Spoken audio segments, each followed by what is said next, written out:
Olá, Pedro. Olá, Mia, bem-vindos ao podcast Inspiração para uma Vida Mágica. Hoje é o episódio número 457? 457 e hoje tu vais estar à conversa com o Raul Manarte. Certo. E talvez possas começar por dizer-nos quem é o Raul.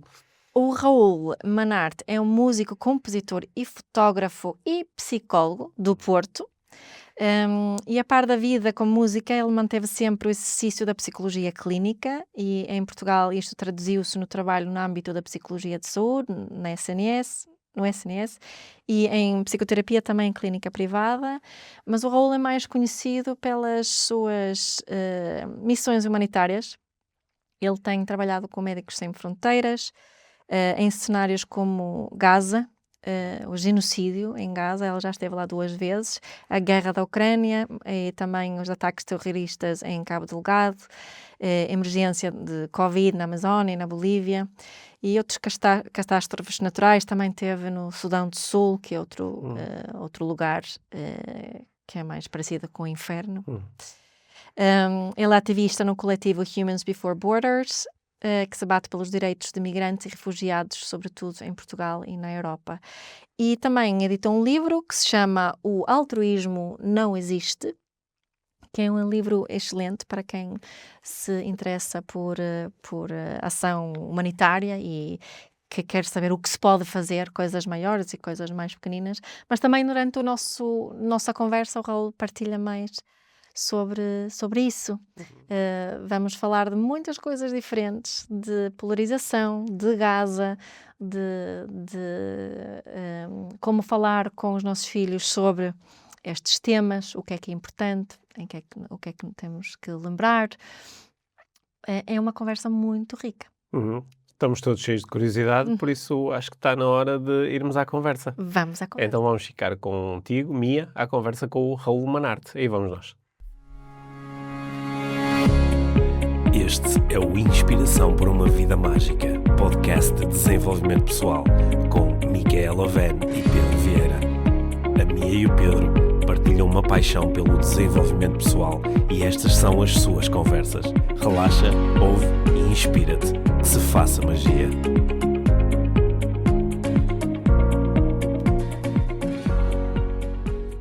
Raul, bem-vindo à Inspiração para uma Vida Mágica.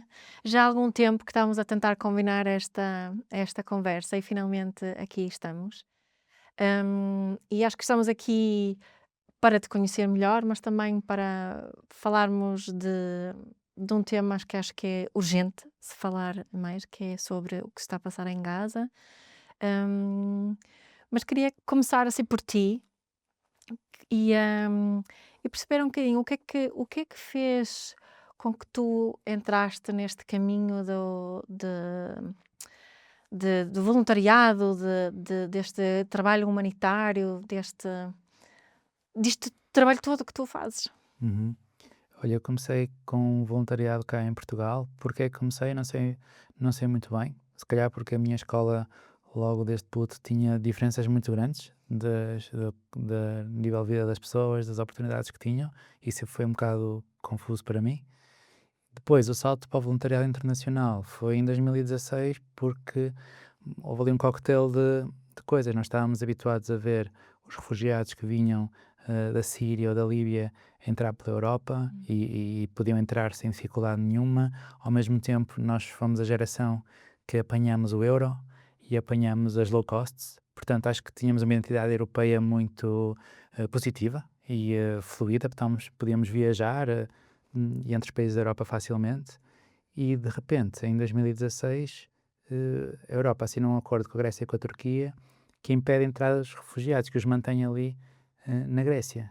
E ainda por cima a troco de talvez deixar a Turquia entrar para a União Europeia. Ou seja, foi tão... E eu nem era e nem sou nada ligado à política, mas pareceu-me tão desumano e hipócrita ao mesmo tempo.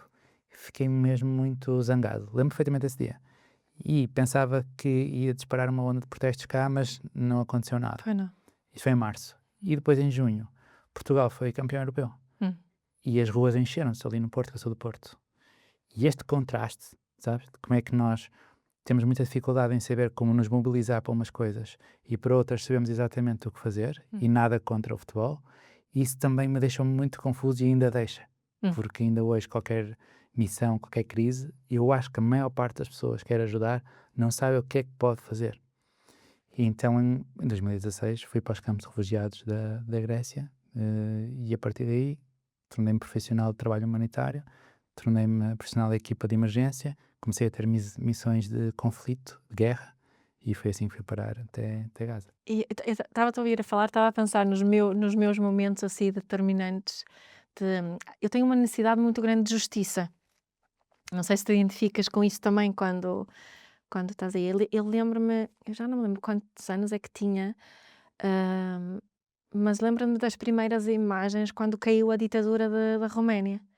Daquelas imagens dos orfanatos, das crianças que estavam institucionalizadas e que estavam assim não é, a rocking, a abalarem-se elas próprias. E essa é a minha primeira memória muito, muito, muito forte desta, uma sensação de injustiça misturada com uma sensação de impotência muito grande, não é? Era pequenina ainda por cima, e as pessoas à minha volta diziam-me, não vejas isso, não vejas essas imagens, né?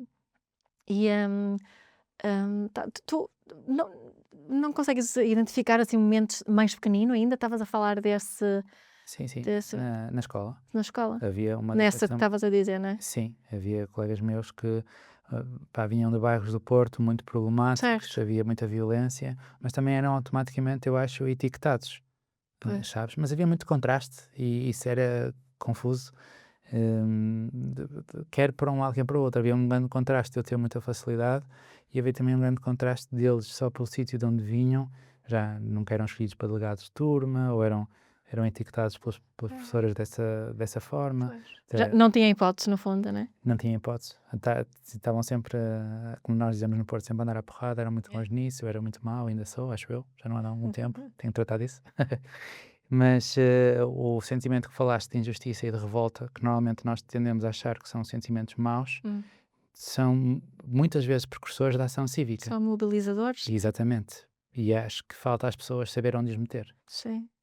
Olha, eu estava a pensar nesta ideia que as pessoas, os adultos, me diziam, não vejas isso, não é? E eu que trabalho com parentalidade, isso é uma pergunta que eu recebo muitas vezes, e que, como é que eu devo falar com os meus filhos sobre estas coisas que estão a acontecer no mundo? Não devo? Onde é que está o limite? O que é que eu devo dizer? Qual é a tua visão disso? A minha visão é um bocado enviesada porque eu trabalho em crise e catástrofe, em ambientes horríveis e nos piores infernos da Terra, não é? Mas a minha visão, quando eu vejo crianças nos piores infernos na Terra, ou a minha prioridade é saber como é que está a mãe. Porque se a mãe estiver bem, é o principal precursor, preditor da saúde mental da criança. Certo. Portanto, se tu com o teu filho, tu com a tua filha, se tu conseguires regular-te ao mostrar o que está a acontecer, se tu conseguires ser um modelo de agir sobre o que está a acontecer, eu acho que as crianças conseguem integrar muito melhor. E ainda há outra coisa, que é o sentimento da agência, ou seja, eu tenho o privilégio e a sorte de poder ir para estes infernos fazer alguma coisa. Quem cá está sente muita frustração porque sente que não consegue agir diretamente.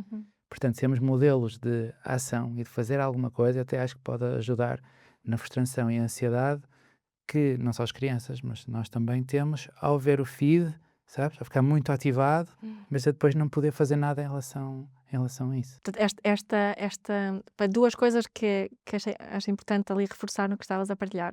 Uma é a importância da criança ter com quem corregular-se, não é? Porque ela sozinha não se vai regular, ela precisa dessa experiência, não é? Para manter o sistema nervoso regulado. Não vai fazer rocking como tu disseste. Porque não já vai está a fazer rocking regular-se. com isso como isto, não é? Que eu às vezes faço isso quando adormeço ainda, eu próprio.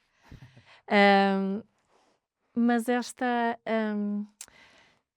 e depois essa sensação de impotência ou de agência, não é? De estarmos aqui, encontrarmos aqui alguma forma de nós aqui que não vamos para os infernos, como tu vais, mas mesmo assim, porque isto também é uma coisa que nos protege, sentirmos que temos agência, não é? Sem dúvida. Mas quero puxar um bocadinho mais para essa conversa, né? Como é que falamos sobre ok, o que tu estás a dizer é importante eu como mãe estar regulada quando o meu filho tem acesso a essa informação, mas depois como é que eu faço? Porque eu tenho esta pergunta muitas vezes e acho que tu sabes responder melhor do que eu. Não sei se sei. Se fosse no meio de uma crise e catástrofe, como é que fazias com a tua criança? Sei. Se fosse aqui, como é que fazes com os adultos? Também. Com as crianças cá, não tenho não tenho nenhuma experiência em mobilizá-las para crises internacionais. Tenho algumas achegas porque falo muitas vezes em escolas. Mas eu acho que é isso, mostrar-lhe que há pessoas que estão em sofrimento e perceber o que é que ela pode fazer para contribuir. Claro que é sempre doseado, não mostres um cenário onde ela não pode fazer nada e não a soberbes desse tipo de imagética ou desse tipo de estímulo. Mas, por exemplo, ensiná-la a fazer pequenas ações cívicas ou a ir com elas visitar outro tipo de pessoas noutras situações que ela não está habituada a ver, mas se puderes incluir a ação, algum gesto pequeno, até pode ser simbólico, que ela possa fazer, mas de preferência realista, ou seja, Claro. que vá ter mesmo algum tipo de impacto, acho que essa ligação é essencial. Eu digo isto porque acho que não faltam adultos cá que veem crises internacionais ou catástrofes ou questões sociais, mas não sabem o que fazer. Não sabem. Nós não sabemos como é que nos devemos organizar, não sabemos como é que devemos contribuir com ações cívicas, sabemos com ações benevolentes, que é fazer donativos, fazer voluntariado de vez em quando podemos. Agora, criámos um coletivo para pressionar não sei o quem, para fazer não sei o quê, isso não está no nosso estojo de ferramentas, assim tão facilmente. O que eu sinto muitas vezes é que as pessoas acham que não vale a pena, Exatamente. não é? É. E por isso é que fizemos falar mais sobre isso, mostrar montes de exemplos com resultados, como é que conseguiram esses resultados, quais foram as estratégias que usaram, os que não conseguiram, porque é que falharam. Há uma base de dados até online que chama-se Global Non-Violent Action Database, GNAD, que tem milhares de campanhas de ativismo que tu podes filtrar por sucesso, ou tipo de tática, ou pelo ano em que foi, e faltam muitos desses exemplos. Eu já vivi uns, e por isso é que sei que, apesar de ser frustrante e moroso e super chato às vezes, não tem nada a ver com o hipoterreno, isso é intenso, cara a cara, e eu vejo o impacto. Ativismo cá é moroso, frustrante, demora, etc. Mas é esta parte que vai mudar as coisas, certo? As missões são um penso rápido. Certo. Ou a ação cívica é o tratamento. Sim. Foi assim que nasceu com estas ideias que estás a partilhar agora, foi assim que nasceu o teu livro? Sim, foi. Pois é, para ser totalmente sincero, nasceu porque uma TED Talk me obrigou a escrever a palestra. Eu nunca escrevo nada, mas como é que ela tinha de escrever, escrevi e depois pensei, agora não vou parar. E comecei a compilar coisas que eu achava que eram úteis e depois a fazer uma coisa que eu senti imensa falta quando comecei a fazer ativismo, que era um guia de ativismo, que é o que é que podes fazer, resulta ou não, o que é que resulta, porque é que uma manifestação não leva a nada, mas uma campanha bem organizada consegue mudar as coisas. E senti sucesso. Eu faço parte do Humans Before Borders e uma das campanhas que tivemos sucesso foi em trazer crianças órfãs do campo de refugiado de Moria para Portugal. Crianças com as quais tinha trabalhado, a vê-las com feridas de esfaqueamento todas as noites. E conseguimos pressionar o governo português para trazer 500. Como agora também estou indiretamente envolvido em pressão ao governo português para reconhecer o Estado da Palestina ou para olha, é quase a mesma coisa agora que estou a fazer o paralelo. Eu vi em Gaza muitas crianças feridas que precisam ser evacuadas, que as forças israelitas não deixam, mas quando deixam, vão para a Espanha, França, Noruega, mas não há protocolo em Portugal. E acho que 9 em cada 10 pessoas aqui na rua diria, claro que sim. Falas assim do altruísmo, no fundo, de que não existe altruísmo, né? Que isto que tu estás a partilhar, no fundo, existe também para nós nutrirmos as nossas próprias necessidades humanas. Sim, ou seja, sim, o que eu quero dizer é que não há altruísmo puro. Aquela ideia, e também digo isso, que é para passarmos à frente deste tópico, porque este tópico surge quase sempre em trabalho humanitário ou voluntariado, que é, só podes ir se fores 100% para ajudar aquela pessoa, mas é impossível. É impossível. Exatamente. Yeah. Tu ganhas sempre alguma coisa com isso e mais vale admitir, e não há problema nenhum, e passamos à frente disto. Yeah. E também para dar a noção de que o altruísmo não é ser submisso, e não é ser inocente ou ingênuo, que tu podes, e se calhar até pode ser isto, deves usar como uma forma de te É. fazer sentir bem, não há problema nenhum. O mais importante disso é o impacto que tu vais ter. Certo. Tu até podes ir com as intenções super boas, Hum. vais numa má organização e tens um mau impacto. Podes ir com más intenções, quando eu digo isto, é, sei lá, numa perspectiva mais narcísica, tirar fotos para o Instagram e etc. Mas apanhas uma organização muito fixe e vais ter um bom impacto. Portanto, isto é que me interessa. Interessa mais que as tuas motivações. Porque, no fundo, tudo o que nós fazemos para nutrir as nossas necessidades. Não posso fazer nada, qualquer coisa que eu faça, né? Desde beber água até ir fazer uma ação humanitária, tem a ver também com as minhas necessidades. Há pessoas que têm, como nós chamamos no modelo de esquemas, um esquema de autossacrifício, ou seja, às vezes anulam-se, subjugam-se e põem as necessidades dos outros muito acima das delas em seu próprio detrimento. Mas isso é uma coisa um pouco mais extremada e não estou a falar desses casos. Mas na grande maioria das E pessoas. mesmo assim, isso pode ser uma necessidade enorme de ser aceite, que está ali por baixo disto, por exemplo. Sim, mas não quer dizer que seja saudável. Yeah. Sim, Não, sim. óbvio. Sim, claro que sim. Mas isso também pode ser uma forma de chegarmos até as crianças, delas entenderem. E estavas a dizer, ver os benefícios, aquilo que eu realmente fiz e o impacto que aquilo que eu fiz teve, né? Sim, apesar disto ser, o altruísmo é a regra, não é a exceção. Os miúdos já muito novos têm atos pró-sociais, Yeah. de darem-te comida ou de, sei lá, até mesmo muito novos, de apanharem uma caneta de chão para te dar a ti ou de deixarem um colega ganhar. Pronto, isto vai acontecendo espontaneamente e às vezes eu acho que espontaneamente eles percebem o quão lhes sabe bem ver alguém bem. Outras vezes nós temos de puxar por isso. Eu acho que no cara a cara, lá está, a empatia emocional é mais óbvia e forte quando há cara a cara, isso é mais fácil. Quando é através do telemóvel, quando há distância, isso pode ser mais difícil. Estás a dizer isso do telemóvel e das redes sociais, não é? Tem tanto coisas boas neste. Como é que havias o papel das redes sociais neste teu trabalho, né? Deve ser. Tem coisas boas e tem coisas Yeah. más. Nas missões humanitárias, olha como se passa em Gaza, como não entram jornalistas, as redes sociais são. Nós estamos a conseguir ver uns genocídios nos nossos telefones por causa das redes sociais.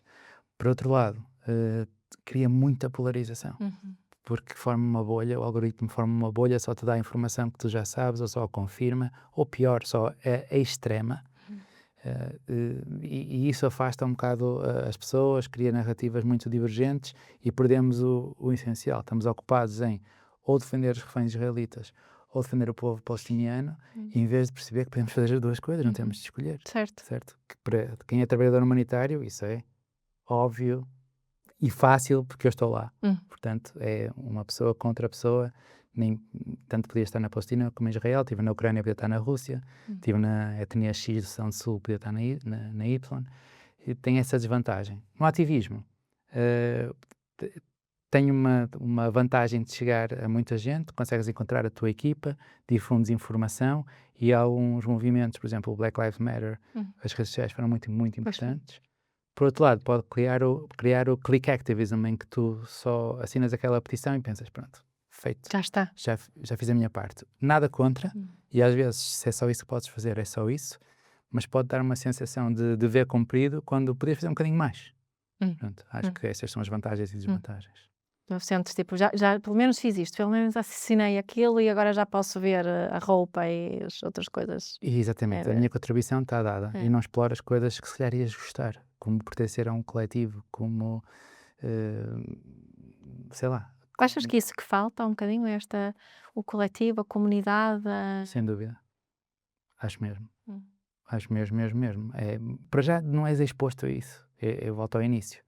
Tu não és exposto a muitas ações que tiveram resultados. As pessoas não sabem que nós conseguimos trazer os miúdos, apesar dos governos não quererem, ou que, sei lá, a Nike nos anos 90 baixou as sweatshops porque houve boicote. Pois foi. Pronto, há montes e montes destes exemplos e não é do nosso senso comum e não te dizem, olha, tens esta caixa de ferramentas e não precisas de nada, a não ser cidadão.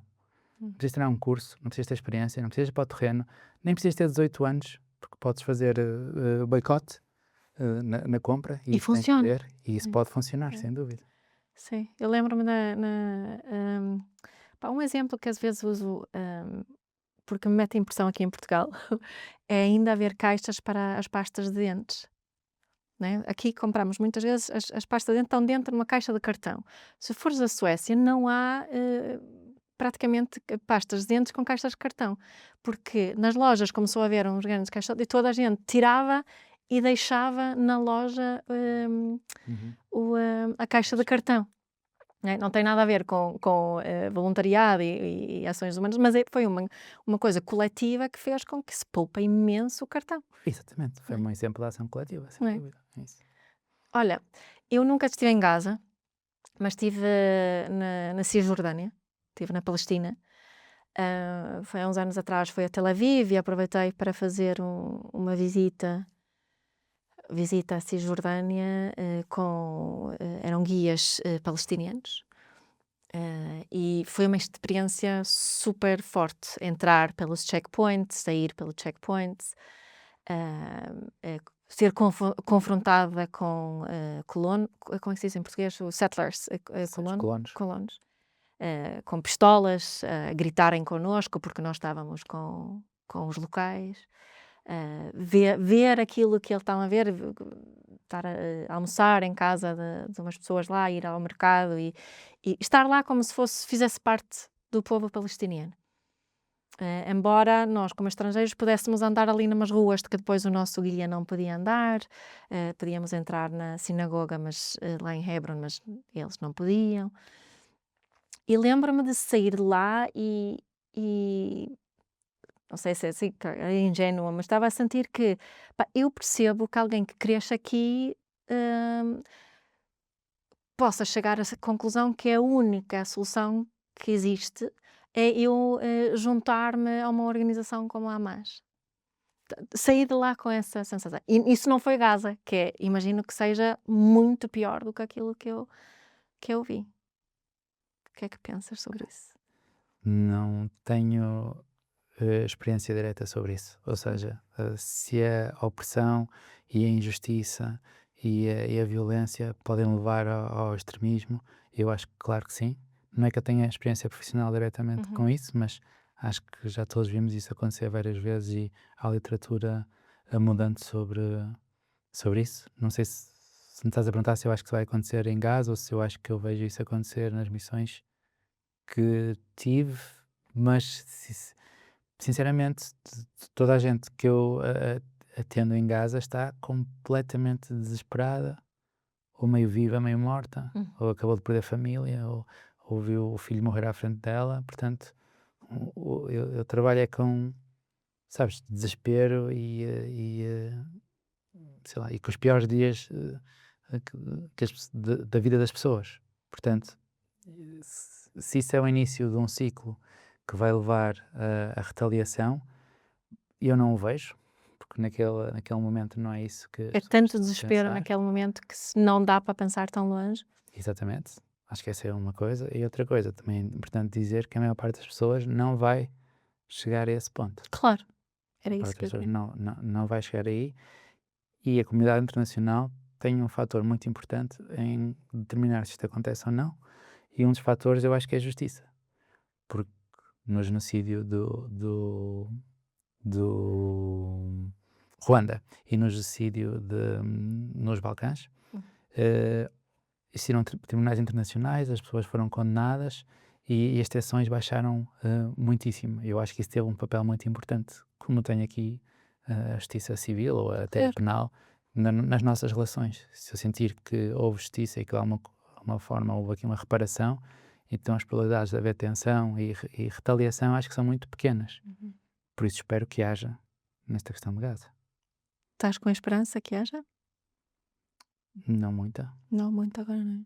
Não, porque eu já estive em Gaza 2 vezes e já passamos por... eles começaram a atacar civis, isto vai parar. Eles começaram a bombardear hospitais, isto vai parar. Começaram a bombardear escolas, vai parar.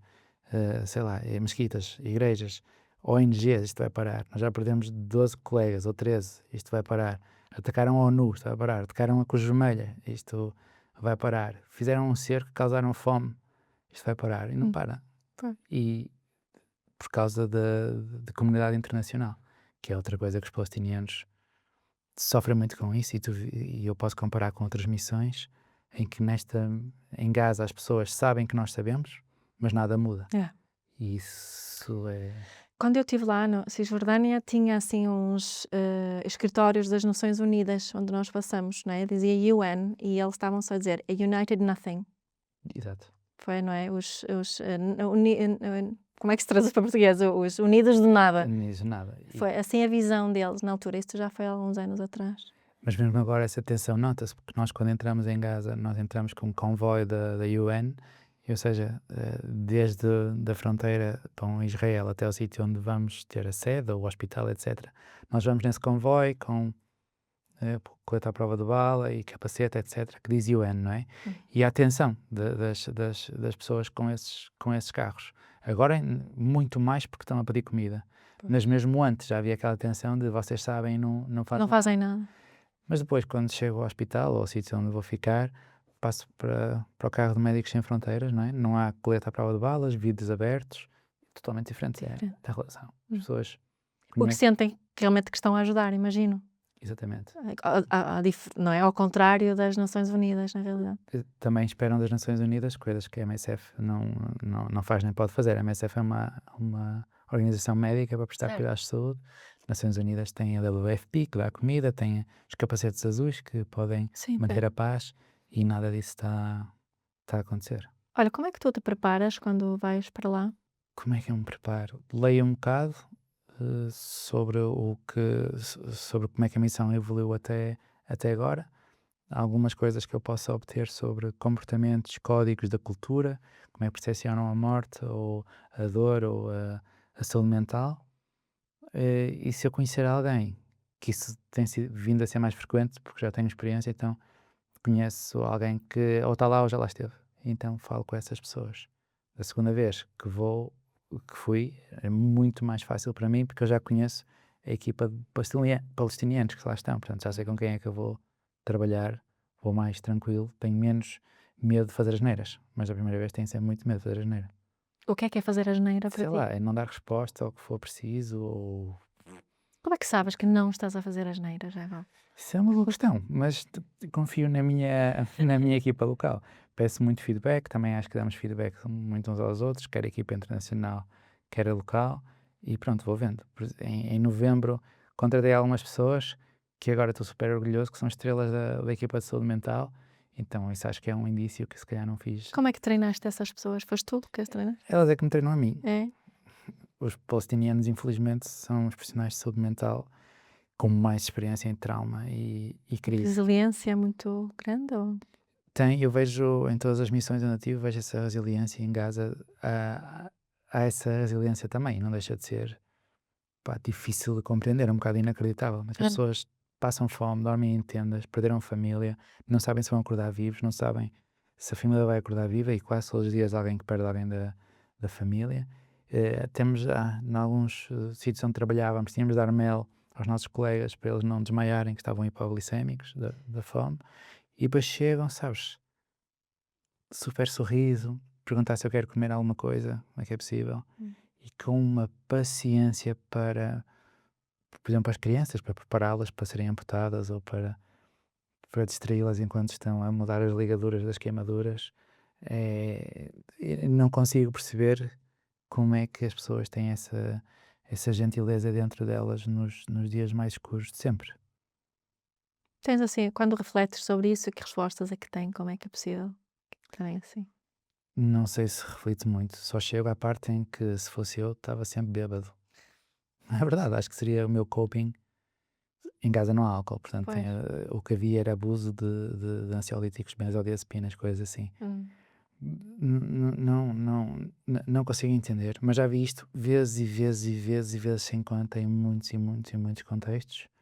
Outra coisa que as pessoas também acho que não sabem é que nas crises o altruísmo sobe. Depois, se cronificar, se arrastar muito tempo, então se calhar já é diferente. Aí não temos tantos estudos, estou a falar do que eu vejo. Isso foi uma diferença entre dezembro de 2024 e agora agosto de 2025, é que a fome levou as pessoas depois a virarem-se umas contra as outras.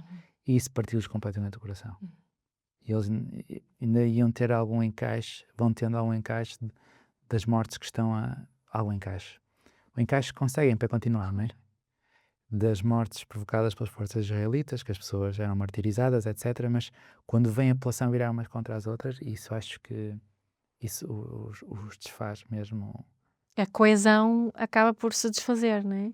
É. Parece-me que a coesão era maior e com estas condições o desespero já não tem limites, não é? Que tu vês em quase todos os conflitos que cronificam, mas sobretudo se perderes as necessidades básicas, se perderes comida, água e o mínimo de segurança, então, quando há assim a escassez a este nível, as pessoas viram-se umas contra as outras. Quais foram assim, as principais aprendizagens que sentes que fizeste especificamente em Gaza, não é? Porque já fizeste outras missões também, mas lá. Não sei se consigo aprender esta gentileza e este profissionalismo. Não sei mesmo se sou capaz de. Mas algo que te inspirou? Eu não sei porque é tão alto que eu não sei se alguma vez chegarei a isso, percebes? É tão. Tipo, tão ficas in awe, não? como se diz em inglês, não é? Exatamente. Fico um bocado assombrado no bom sentido com isso. Porque o que nós passamos todos os dias, não é? Só que isto não é bem um nós, porque eu saio de casa, certo? Eles não saem. Eu tenho casa, eles não têm. Aliás, eu estava numa casa e os meus colegas estavam todos em tendas, nas poucas casas que havia em Gaza. Eu conseguia fazer 2 refeições por dia, eles conseguiam fazer uma. E, sabes, deles às vezes estarem desfeitos e estarem a chorar e depois irem trabalhar outra vez, porque, sei lá, olha, uma vez um estava a chorar porque uma miúda lhe disse, uma miúda de 8 anos, estava a recolher os brinquedos todos para ela e ele perguntou, porquê que estás a levar os brinquedos? E ela disse, vou dar a Deus, porque pode ser assim que ela devolva à minha mãe. E, sabes, ele quebrou completamente e depois recompõe-se, fala com um colega e volta. E isso é... não sei como é que é possível. Não sei muito bem o que é importante eu dizer, porque ao mesmo tempo que estou a falar contigo, estou a imaginar as pessoas que nos estão a ouvir, não é? E muitas vezes eu ouço os comentários de mas não quero saber dos reféns israelitas. Polarizam logo esta conversa. E acho que é importante dizer que esta polarização de reféns e palestinianos é uma invenção. Isto só existe em algumas narrativas que nos querem polarizar. A polarização não é esta. A polarização é das pessoas que querem salvar vidas e ver o bem-estar de toda a gente versus as pessoas que abusam da lei internacional, que, sabes, que querem mais poder, separação. Exatamente, pelos motivos que sejam. E nós estamos sempre a cair nesta dualidade, porque se tu fores para o terreno, isto é mesmo super óbvio. Demora 5 segundos até tu perceberes que só são pessoas a ajudar outras pessoas. E não interessa qual é a nacionalidade, qual é a etnia, e que nós tanto podíamos estar a fazer deste lado da fronteira como do outro. E espero que cada vez menos de nós caiamos nesta armadilha. Achas que a educação tem assim, né, daquilo que eu conheço da situação lá, aquilo que eu vivi quando estive tanto em Israel como em Palestina, foi a importância de ter uma educação nesse sentido, né, de compreendermos uns aos outros, de aprendermos sobre a história uns dos outros. Lembro-me de ter visto uma entrevista com uma senhora israelita que era professora universitária especializada em manuais escolares e ela a falar como se tem manipulado no fundo os manuais escolares dos israelitas e que aquilo que aprendem é essa separação. Exatamente. Sim, eu acho que tens de investir muito tempo, muito dinheiro, muita narrativa para criar esta polarização. Se deixares as pessoas entregues a si próprias com contacto, o contacto é o antídoto da discriminação. Sim. E é isso que acontece no cara a cara, no dia a dia. As pessoas percebem que são só pessoas e vão se entendendo. Não estou a dizer que vão gostar de todas. E não, eu também não gosto de todos os palestinianos. Nem de todos os portugueses. Então há uns que me irritam, não têm piada nenhuma, etc. E está tudo bem. São... Isso não tem a ver com a nacionalidade. Não tem nada a ver com a nacionalidade. Tu tens mesmo de investir muito para criar este tipo de tensão e estas bolhas, estas narrativas. Alguém está mesmo a investir mesmo muito nisso. E espero que a gente deixe cair nisso. Pois. Eu também, não é? Lá está, o meu tema é assim muito a parentalidade e eu falo muito de 4 valores que aprendi com o meu mentor e esse período, que foi um terapeuta familiar dinamarquês, e ele falava muito do igual valor ou da dignidade igual, de respeito pela integridade, da autenticidade e de responsabilidade pessoal. E são assim 4 valores que para mim que procuro, não consigo sempre, obviamente, mas ter muito presente e que eu tenho aqui, não sei se é assim uma utopia, mas se nós conseguíssemos incutir muito estes valores, eu lembro-me de ter falado isso, tu falaste da Síria e da situação na Síria há bocado, de pensar que se nós praticássemos realmente esses valores, nem havia um problema em receber os refugiados sírios, e se calhar nem sequer havia refugiados sírios. Não é? Se nós soubéssemos realmente praticar estes valores. O que não quer dizer, igual valor, não quer dizer que todos podem fazer o que querem. Não é isso, não é? Mas intrinsecamente temos o mesmo valor. Exatamente. Mas tu vês isso numa catástrofe. O que eu acho que pode ser contraintuitivo. Mas é como eu digo, quando tudo rebenta e está toda a gente um bocado aflita, as pessoas veem-se umas às outras e organizam-se umas às outras e ajudam-se umas às outras. Depois, se cronificar, ou seja, se há algum interesse em investir muito em manter aquilo, em criar muita escassez, isso pode mudar. Mas a facilidade com que nós conseguimos fazer isso, eu até acho que é bastante esperançosa. Tens é de criar condições para isso. Vai ter de haver mais comunidade, mais interação e mais cara a cara.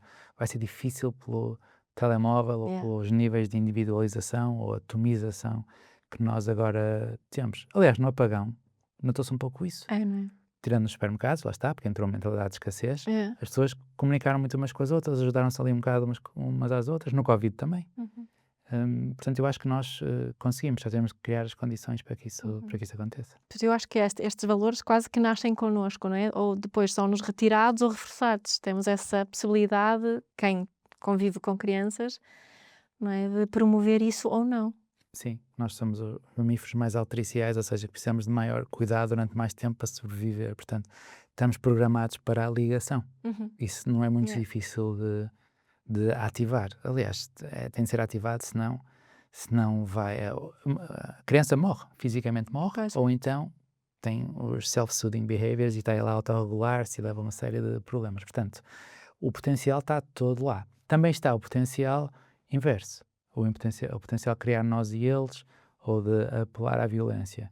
Custa mais, é preciso mais investimento, mas infelizmente hoje em dia há já umas certas condições que eu acho que facilitam isso. Uma delas é que temos menos comunidade. Se calhar há uns anos tu vias um adulto com uma criança na rua e tu ficavas tranquila, porque a comunidade tratava dela. Agora, se vês um adulto com a tua criança na rua a falar com ela... Sempre aquela, o que é que este vai fazer, não é? Exatamente. Até os próprios adultos se inibem, acho eu, de certa forma, de brincar com crianças desconhecidas ou interagirem, porque não sabem como é que o pai delas vai ler esta interação. Certo. Olha, o que é que para ti é mais urgente neste momento, quando pensamos nesta situação em Gaza? Depende para quem é que estamos a falar. Por exemplo, e caímos sempre neste erro. Eu dou por mim sempre a falar com pessoas que já estão sensibilizadas para o assunto. Pois. Quando o que eu queria era exatamente falar com pessoas que acham que isto é tudo fake news ou que um genocídio não está a ocorrer. Eu queria mesmo falar com estas pessoas. Ou seja, eu e outras pessoas que estiveram lá, que são testemunhas em primeira mão, acho que sentarmos com estas pessoas e falarmos, acho que era muito importante. Não só eu, mas quem está no polo oposto, de sentar-se no cara a cara e falar, sem público, sem ser num debate, sem ser para ganhar nada, é só para realmente tentar encontrar terreno comum, e não pode ser pelas redes sociais. Acho que também é muitíssimo importante, porque nós nunca estivemos tão polarizados.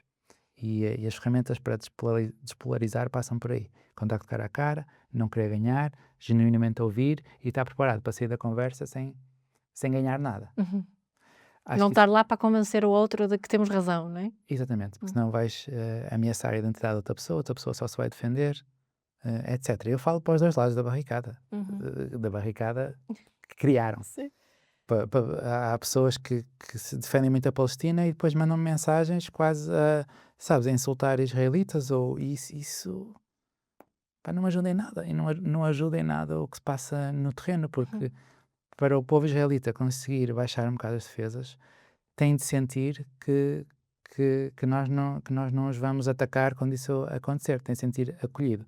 O povo israelita, não estou a falar dos responsáveis por isto ou os governantes. Certo, Isso eu é percebo. Precisam de se sentir seguros e compreendidos, imagino, não é? e não sentir ameaçados. Exato. É por se sentirem ameaçados, por essa narrativa ser instigada, que conseguem, ou que conseguem, sim, que conseguem suportar este tipo. A justificar que é preciso aquilo É, que está acontecendo. exatamente. Que é o que faz um bocado o Chega e o populismo. Claro. É que cria ameaça de que vem aí os de fora e vem fazer mal a ti e aos teus. E tu, por empatia, porque nós atacamos por empatia, culpas, apontas e tentas fazer alguma coisa. Até é mais fácil apontar para aquela pessoa que vem de fora do que para alguma dinâmica que nós tínhamos. Esse botão é muito fácil de carregar, esse botão da ameaça. E estarmos conscientes disso e saber como desfazer um bocadinho isso, acho, e mesmo muito importante neste momento. E por último, volto ao início, é saber como é que tu podes contribuir, esta questão da ação cívica, o que é que podes fazer, se há um coletivo que te podes juntar, ajustar as expectativas, porque não vais resolver tudo numa manifestação, vais estar com pessoas que te vão dar muitas ideias e te vão fazer sentir parte de uma equipa, vais estar com outras pessoas que estão um bocado mais fora da tua caixa, mas envolver-te mais é absolutamente essencial. Quase como se tu estás a dizer que devia ser obrigatório, todos estamos um bocadinho envolvidos em alguma... E sabes que eu acho que seria quase como ao desporto, ou seja, se tu percebesses os benefícios que traz, nem era preciso ser obrigatório, tu irias fazer por ti próprio, sabes? O motivo pelo qual fazes desporto ou vais ao estádio é uma ação coletiva, ou vais a um concerto, é um ritual coletivo e tu beneficias disso. A ação cívica não está no nosso repertório porque não é muito comum falarmos das coisas incríveis que pode trazer, porque pode mudar o mundo. Eu tenho 3 filhos, a mais velha tem 21 e depois os rapazes têm 15 e 17. Ainda no outro dia estávamos a falar disso, porque na escola tem assim uns projetos de voluntariado e assim a minha filha fez na altura, mas os rapazes não estão assim, querem o handball e os amigos estão muito ocupados com isso e é assim difícil chegar a essa, não é? Eu também são adolescentes, não, portanto é preciso gerir bem a conversa com eles. Mas como é que influenciamos? Ajuda-me. Como é que eu digo?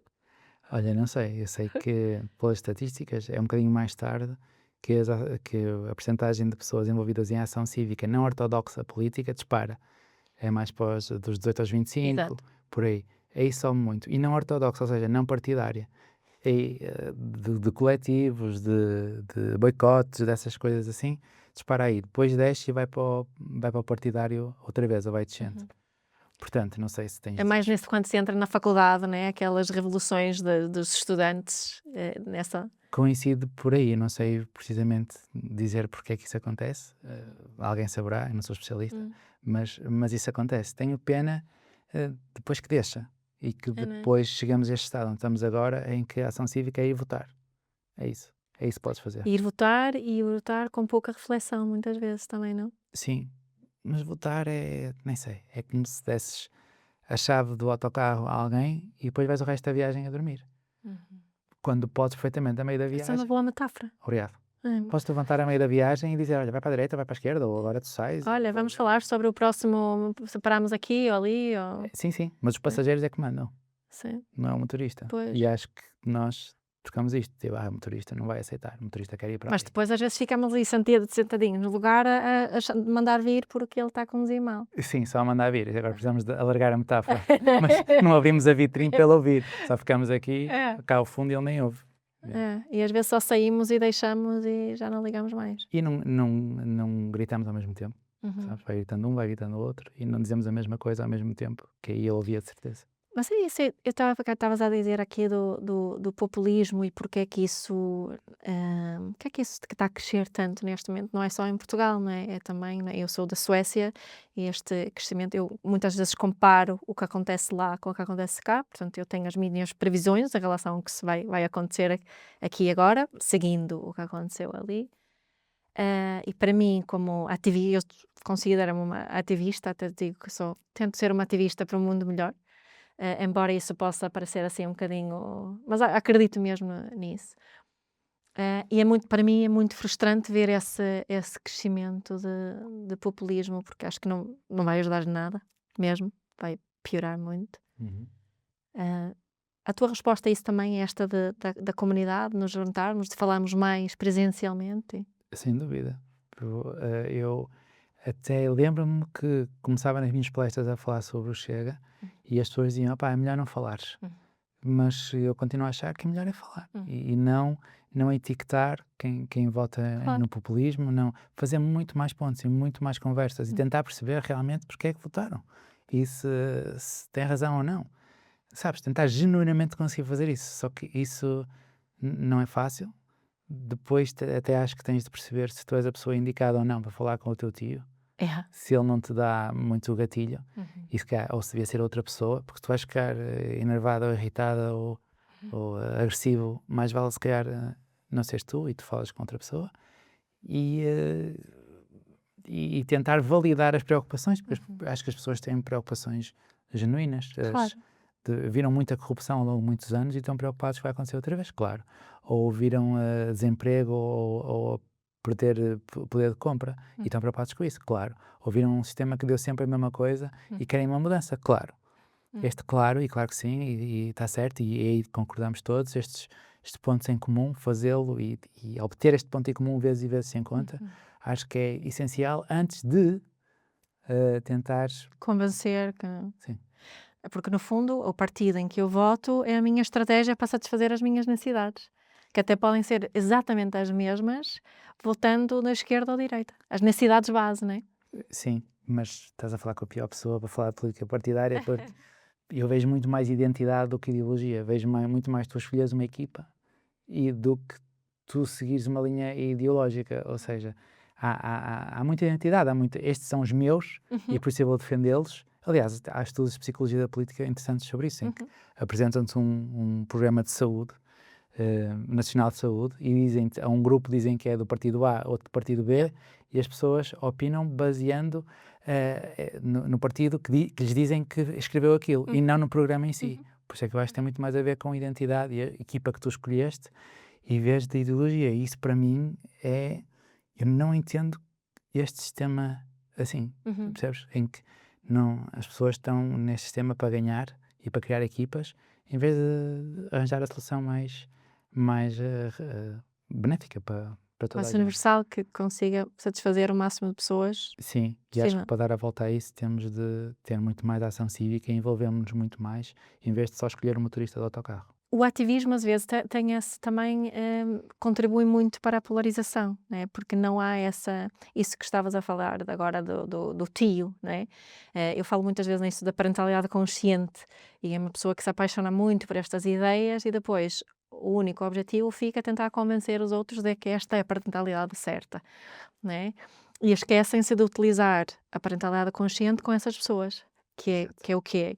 São estes valores que já partilhei, a prática da empatia, a prática de uma comunicação consciente, mas como aquela pessoa não acredita nisso, de repente eu estou a utilizar as ferramentas antigas, a chatear, a julgar, em vez de utilizar aquilo que eu sei que quero para o mundo com aquelas pessoas que não concordam comigo.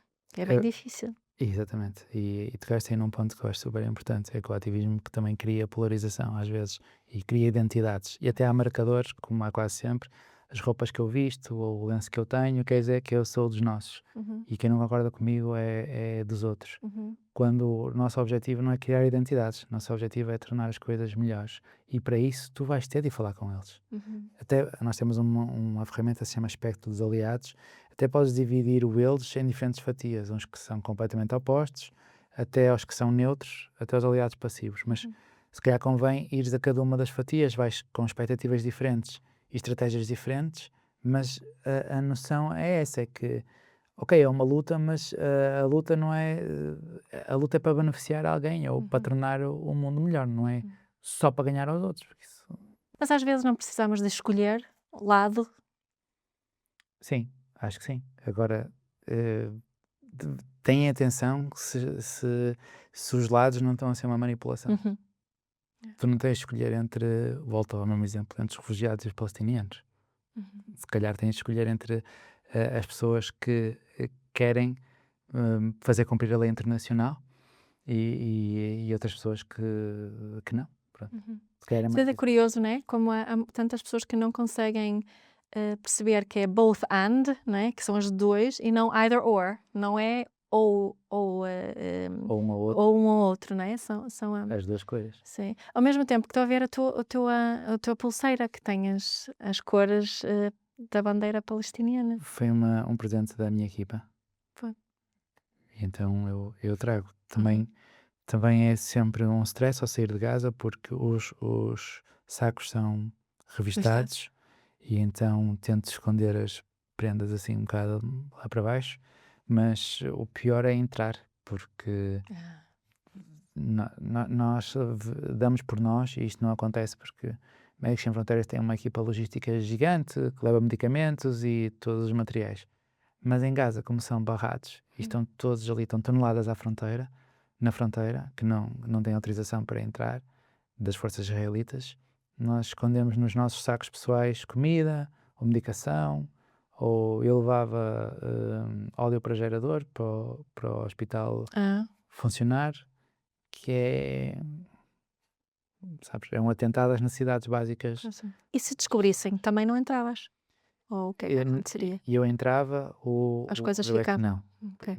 E agora eu posso entrar ou não também por uma decisão deles. Eles recebem a informação nossa 14 dias antes e podem recusar na véspera ou até no próprio dia a entrar. Parava. Sim.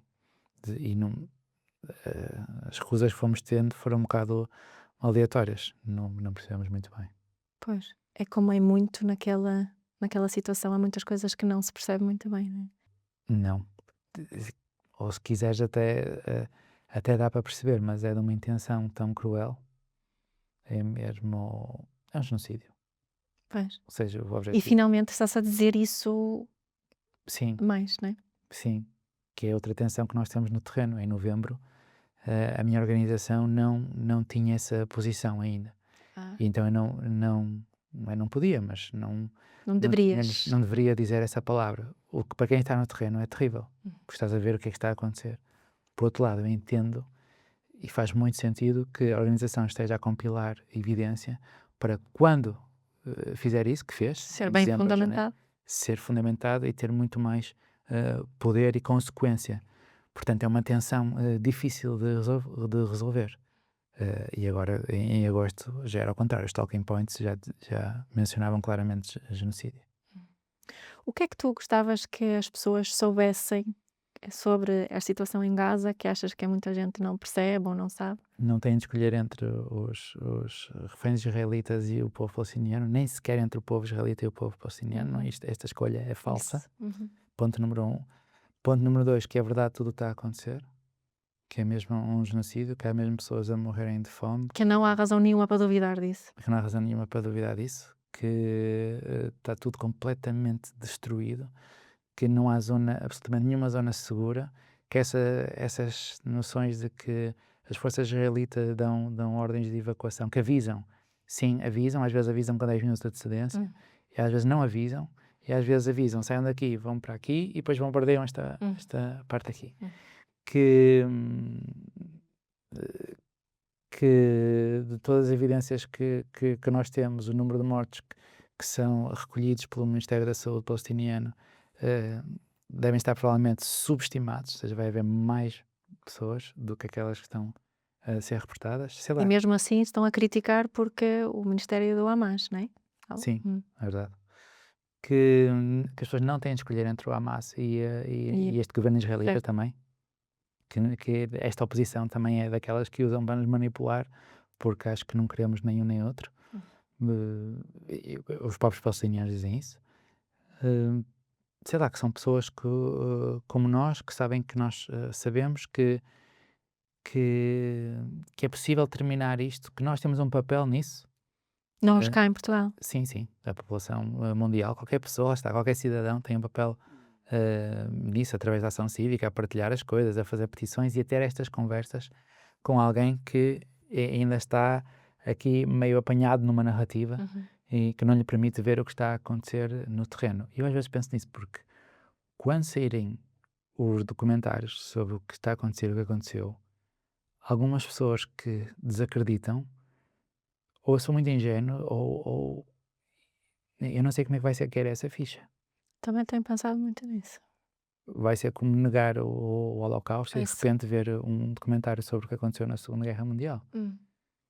Ou se calhar o poder da narrativa e da identidade vai ser tão forte que nem aí vão... O investimento foi tão grande na negação que vai-se continuar, não é? Sim, Como há quem negue o Holocausto ainda hoje. não é? exatamente. Mas bastava pegar nessas pessoas e largá-las em Gaza 5 minutos.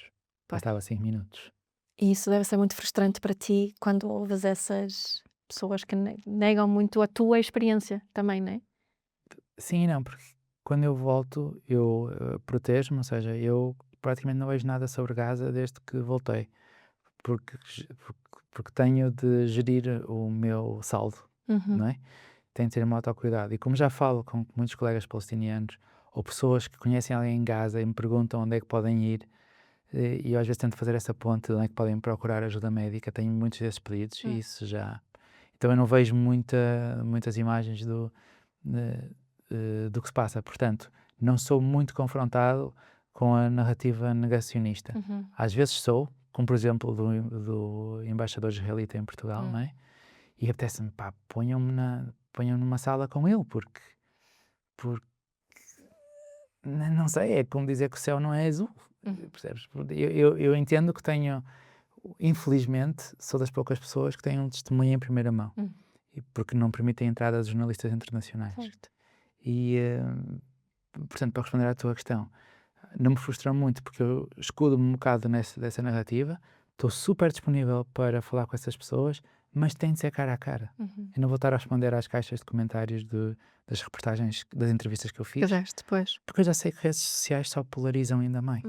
Portanto, estou sempre a dizer isto, se alguém quiser vir ao Porto tomar um copo, um café, claro que sim, e falamos na boa, e espero que isso contribua para, sabes, para desfazer um bocado esta narrativa. Tenho tipo mais 1001 perguntas para te fazer, mas estamos mesmo a chegar ao fim. Há assim alguma coisa que sentes que ainda queres partilhar, ou dizer, ou comentar? Quero dizer que é difícil para mim às vezes dar entrevistas ou só para criar conteúdo, porque acho uma falta de respeito para as pessoas que estão em Gaza e noutros infernos na Terra, onde nós trabalhamos, e que este meu último apelo para vir tomar um copo, por exemplo, se calhar parece ridículo. Não é para ser filmado. Aham. Não é para ser filmado. É porque eu acho que isso sim seria útil. Se conseguisse falar com uma pessoa e ajudar de alguma forma a minha vivência, a ajudar a ter uma narrativa mais adequada, então acho que já seria útil.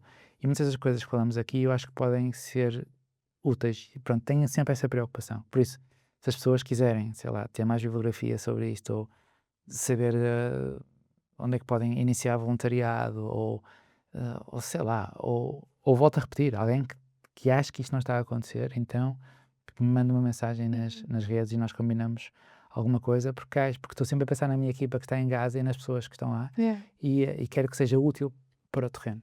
Pronto. Ainda sentes muita responsabilidade por eles lá? Nem sei se essa é a palavra. Acho que tento não pensar muito nisso, para ser sincero. Sinto ligação. Também Gaza é diferente das outras missões, porque estamos sempre a ser expostos a Gaza. Quando eu voltei de Sudão do Sul, ninguém fala do... E ainda continua lá, não é? Portanto. Exatamente, ninguém fala do E não Sudão. falamos? Então, para mim é mais fácil manter só o contacto direto com as pessoas que conheço no Sudão do Sul e não estar sempre a levar com Gaza. Como aqui estou sempre a levar com Gaza, também é mais difícil para mim, porque penso, pá, o que é que eu estou aqui a fazer?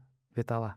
Estavas a dizer aquela que não é só para criar conteúdo, porque parece agora que agora há mais pessoas a interessarem-se para partilhar coisas sobre Gaza. Não estamos numa fase um bocadinho diferente do que há uns meses atrás, quando a primeira vez que nós falamos sobre fazer isto, não é? Depois não se conseguimos concretizar, não havia tanta gente a falar também, não é? Mas ainda bem. É. Quando eu digo criar conteúdo, às vezes depende de o que é que estamos a dizer e para quem é que estamos a dizer. Claro. Percebes? Até pode ser, e eu sou muitas vezes convidado, lá está, é sempre a mesma coisa, convidado para falar para pessoas que já estão sensibilizadas. Certo. E então eu às vezes, e digo sempre isto, penso, vou abrir vou contar histórias horríveis do que, para quê? Vocês já estão sensibilizados, Já viram as imagens, não é? e já se estão a mobilizar. E acho isso espetacular. Isso não vai ser, se calhar, útil para o terreno. Enquanto que, se calhar, esforçar-me-ia ou faria o que for preciso para mudar a narrativa de alguém que ainda não percebeu o que estava a acontecer no terreno, aí se calhar ia uma extra mile, porque esta seria mais útil. Olha, Rô, muito obrigada Nada. por esta conversa. Gostei muito de conversar contigo. Espero poder fazer outra vez no futuro. E vemo-nos por aí. Obrigado. Obrigada. Obrigado por teres ouvido este episódio do Inspiração para uma Vida Mágica. Deixa a tua avaliação do podcast e partilha com quem achares que pode beneficiar de ouvir estas conversas. Para saberes mais sobre o nosso trabalho, visita os nossos websites. Encontras toda a informação na ficha técnica do podcast, assim como os nossos contactos. Inspira-te para uma vida mágica.